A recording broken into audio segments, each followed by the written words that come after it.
ఇంట్లో ఎవరెవరు మిమ్మల్ని ప్రెజర్ పెడుతున్నారు? ఎమ్మెల్యే వాళ్ళ అమ్మగారు లీలావతి గారు, సిఐ కౌలుట్లయ్య. సిఐ కౌలుట్ల పాత్ర దీని దాంట్లో ఆయన యొక్క పాత్ర ప్రధానంగా ఉంది. ఆయన పదే ఆయన నన్ను స్టేషన్ మీద చెప్పాడు అనమాట. మీరు బ్రాహ్మణుడు ఏమైనా నకరాలు చేసి కొండ దిగకపోతే మీ కాళ్ళు కొట్టి బయటకు పిలిచాడు ఆయన.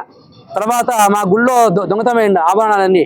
అప్పుడు ఎంక్వైరీకి ఇచ్చిన వ్యక్తి ఆయన ఏమన్నానంటే, దొంగతనం చేసావు నీవే పోనీ గుడి వదిలేసి వెళ్ళిపో, నీ మీద ఏ కేసు ఉంటుంది అన్నాడు ఆయన. ఒకవేళ వెళ్ళకపోతే నీ మీద కేసు పెట్టి లోపలిస్తాడని నేను కాపాడేవాళ్ళు అన్నాడు ఆయన. మళ్ళీ 3సారి వచ్చి కొండకు వచ్చి ఆయన మీ ఇంటికి కూడగొడతాను జేసీబీతో. ఇట్లా 3 మార్లు ఆయన సిఐ పోస్ట్లో ఉండి పోలీసు అయిన వ్యక్తి నాకు రక్షణ ఇవ్వాల్సిన వ్యక్తి అంటే ఆయన బెదిరించాడు అనమాట. ఇది ఒక పోలీసు సివిల్ మాటకు రాకూడదు. డిఎస్పీ చెప్పాడు డిఎస్పీ గారు పౌరుట్లా నీ పోవద్దు సివిల్ మాటకు అని చెప్పేసి. అయినా సరే నన్ను బెదిరించి నన్ను కాలు విరుగుతా చెప్పాడు ఆయన. తర్వాత మేము మాట వినిపోయేసరికి మా కమిటీ వాళ్ళని పిలిపించి వాళ్ళు బెదిరించి వాళ్ళ చేత ఆయన బలవంతంగా రాజీనామా చేశాడు ఆయన.